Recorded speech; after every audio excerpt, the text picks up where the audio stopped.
When you think of the big industrial ships in Star Citizen, the Reclaimer may well come to mind. With a foreboding profile, rugged looks, not to mention an extendable claw, the Reclaimer offers the pinnacle of salvage gameplay in the game right now. The last time this ship was reviewed on this channel was just before salvage hit the verse, so with all the new salvage functionality, how does the Reclaimer perform in-game today? I'm Forrester, and in this video we'll explore the answer to that question by reviewing the currently flyable Aegis Reclaimer, which is described on the Star Citizen website as a heavy salvage ship. If you've seen other reviews on this channel, then you probably know what to expect, with this video following the usual format. It's split into 5 sections, starting with a ship tour, assessing combat performance, reviewing handling and visibility, looking at the operating costs before finally summarising.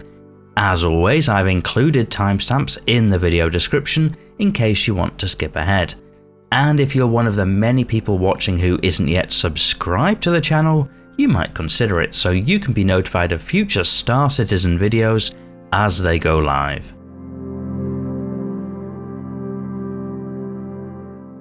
And we'll start the tour of the Reclaimer by approaching from the front right or starboard side.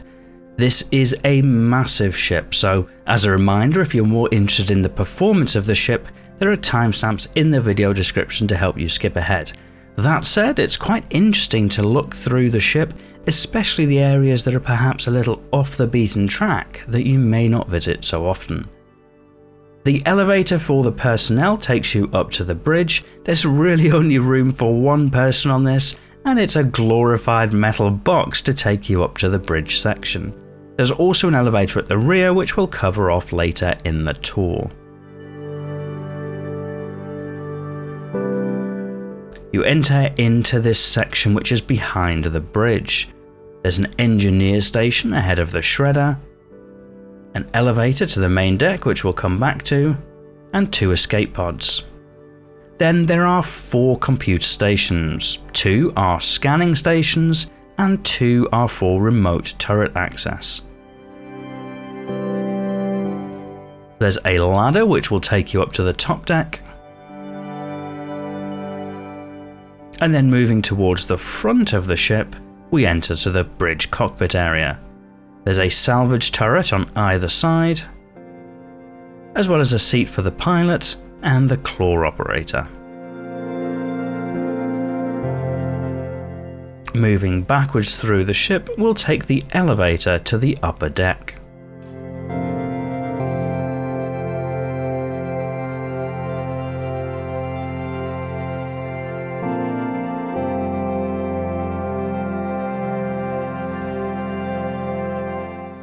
Immediately upon entering the upper deck, there are a few different areas. There's a gravity generator room right at the front of the ship, which is where that ladder from down below comes up.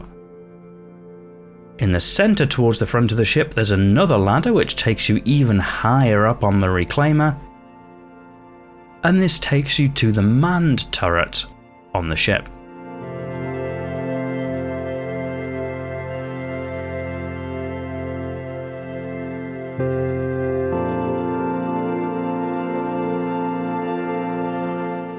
Heading back down the ladder, the first room that you come to is the drone room. Whilst there's no drone gameplay in-game at the moment, in future this may have more utility. There are 2 seats for drone operators, as well as an airlock section to enter into the drone room itself. Looking back behind the ship, on either side of the drone room there's a corridor walkway. There's a window that sees through the drone room. Then on the right or starboard side there's another set of escape pods, and in a mirrored arrangement on the left or port side there's a server component / room.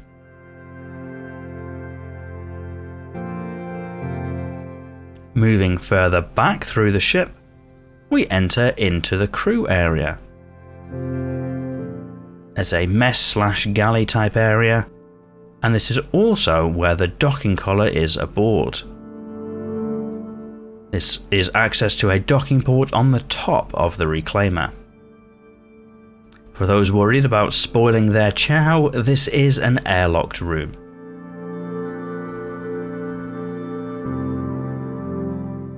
Moving further back, we see the captain's quarters.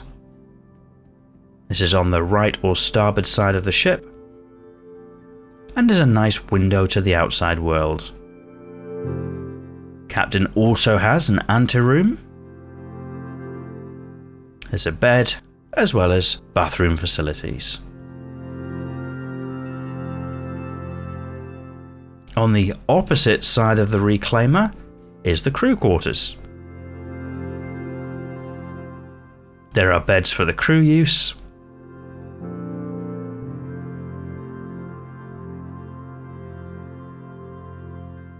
as well as some communal bathrooms. Across the 4 stalls, 2 are for toilets and 2 are for showers.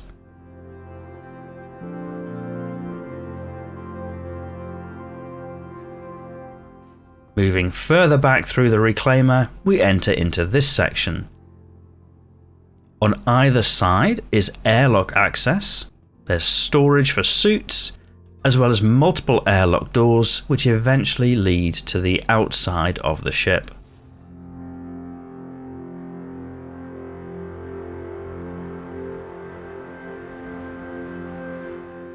This is mirrored on both sides of the Reclaimer. There's the rear elevator, but also, easy to miss, a ladder to the subdeck.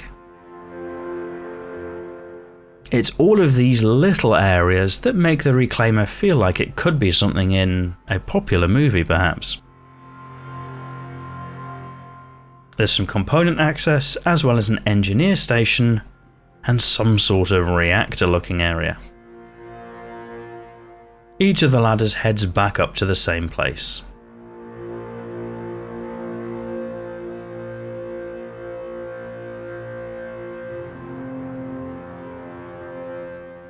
And then finally, at the rear of the ship is the main elevator. There are lots of different stops of this elevator, so we'll start from the top and work our way down. The first, right at the top at the back, is the salvage balcony. This is a walkway around the top of the salvage processing area of the Reclaimer.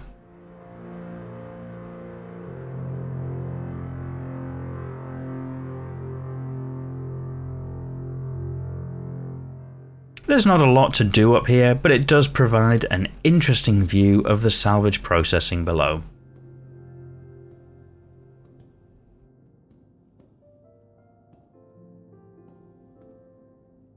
Back to this main elevator, we'll head down to salvage processing.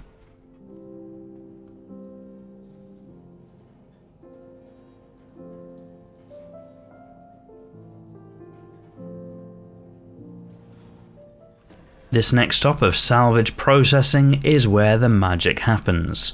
There are 2 large hoppers that eject the salvage boxes, as well as some storage for the boxes. At the moment, that storage is 240 SCU. There's also this hole at the end, which you can use to actually throw boxes down to an ancillary salvage storage area beneath your feet.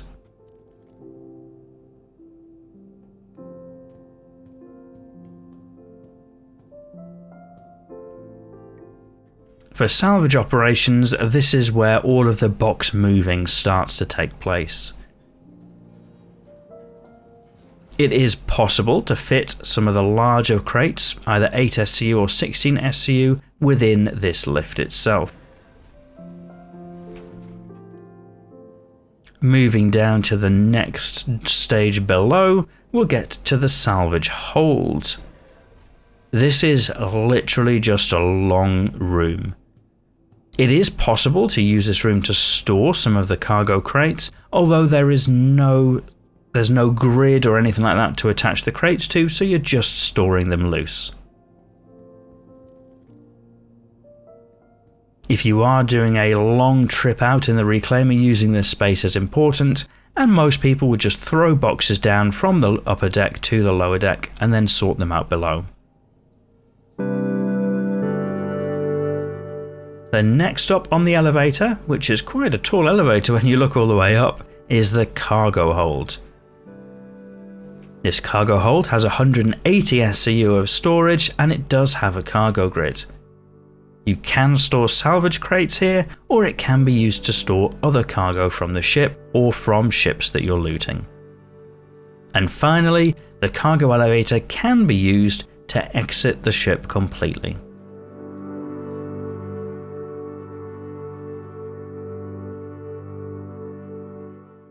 By way of armament, the Reclaimer is armed with a mixed loadout, with a manned turret up top armed with 2 size 5 weapons, and a selection of remote turrets located around the ship for a total of 12 size 3 weapons. The default is all laser repeaters.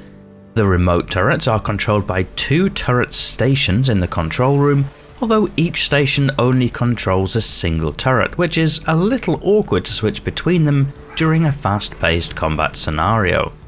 That said, the firepower provided by the main manned turret is substantial and represents the main stopping power of the ship. Add in a strong hull with lots of hit points and 3 size 3 shield generators, and the Reclaimer is surprisingly tanky. Clearly, it's very slow to turn, and even with the manned turret, has to roll to keep on target, so it's not the ideal combat choice, but the Reclaimer is more than capable of defending itself when properly manned with other players. The cockpit in the Reclaimer is right at the front of the ship, which is a helpful position for being able to see what's going on. Although there are a few cockpit struts, visibility is actually pretty reasonable for a big, hefty industrial ship, with some options to see above and below, as well as to the sides. Handling, however, is a different matter. The Reclaimer is a heavy ship and handles accordingly. The SCM speed limiter defaults to 76 meters per second, but planetside, that's a tough ask for the Reclaimer, which has to use most of the engine power just to stay in the air. Leaving the gear down is really important to lock in the VTOL mode and ensure the thrusters are keeping the Reclaimer from falling out of the sky. That also makes landing challenging, but unlike most ships, takeoff is also quite challenging. Once you're used to it and know to go slow and take it steady, it's just a slow process, but until then it can be quite dangerous, as the Reclaimer carries any momentum it has, whether that be forward, sideways, or down towards the ground. In space, the Reclaimer is a little easier to handle, although still a heavy lumbering beast. Outside of atmosphere, the top speed for the Reclaimer is up to 932 meters per second, which is fairly quick for a ship of this size and handy for those hops between wrecks. The stock quantum drive is very slow, prioritizing efficiency over speed, and is probably a needed replacement for anybody flying their Reclaimer outside of a planetary sphere of influence. The standard repair, rearm and refuel costs really depend on how heavy you've been pushing your Reclaimer. With light use, expect very modest costs, but with a lot of atmospheric flight, fuel costs can rack up quickly. Thankfully, the Reclaimer is one of the best moneymakers in the game in the current patch, through the largest of salvage contracts. A fully laden Reclaimer after a few hours of salvage could be worth millions of Alpha UEC. Alternatively, that limited cargo storage could be used to run cargo trading, although the Reclaimer is far from an ideal choice for that. Especially when planetside, it's just too awkward to land. Equally, the big turret and tanky combat performance make combat contracts theoretically possible, but again, there are much better choices owing to the slow nature of the Reclaimer. So lots of options, but sticking to salvage makes the most sense. By way of loadout changes, the main one would be to swap the stock Karma Quantum Drive to a TS2 or Pontes, and probably not worry about much else. The Reclaimer is the pinnacle of salvage gameplay. It breaks the biggest ships, carries huge amounts of materials, and ultimately makes big money through salvage in the current patch. Obviously, there's no guarantee that would remain true in future patches, but as of right now, it's a big money maker. The Reclaimer is primarily a multi-crew ship, with enough work for 3 or 4 people to do during a salvage mission, split between the salvage turrets, the claw seat, and moving cargo around. Equally, it's possible to operate as a solo salvager in the current patch, albeit at a much slower pace and much more vulnerable if attacked. The salvage gameplay is pretty compelling for those who enjoy such things, and as this is more of a review of the Reclaimer as a ship rather than a guide, if you'd like to find out more about how salvage works, there's a separate video on the channel to help with that. On board, the interior is huge and detailed, with a lot of character, although sadly most of the interior is unvisited during a normal outing, but perhaps that's realistic for a ship of this size. The cargo storage is a little more complicated than it needs to be, with 180 SCU of cargo grid in the cargo bay and 240 SCU on the salvage deck, but lots of other potentially usable space across the ship that could be used better. And the large cargo lift doesn't have a cargo grid, which is a little awkward when moving boxes down to the cargo deck. There are rumours that at some point the cargo portion of the ship may be due a rework. There are 2 main downsides to the Reclaimer, however. The first is the flight performance, with the ship being very difficult to fly, especially in atmosphere. That's entirely expected for a big heavy industrial ship, but it's also something to bear in mind when considering the Reclaimer. The second major downside is the price. As this is a multi-crew ship with big money-making potential, it's also expensive, coming in at $350 to $400 depending on package, or 15 million Alpha UEC in-game, and that price could increase in future patches, so the Reclaimer is a significant investment. Whether that's worth it for you probably depends on how much you enjoy the salvage gameplay. For a salvager earning the ship in-game, the Reclaimer adds a lot to gameplay options, unlocking ways to realistically break up the largest of ships, and even the 15 million purchase price could be earned back by a dedicated salvager over a single weekend. And multi-crew salvage is often a fun experience.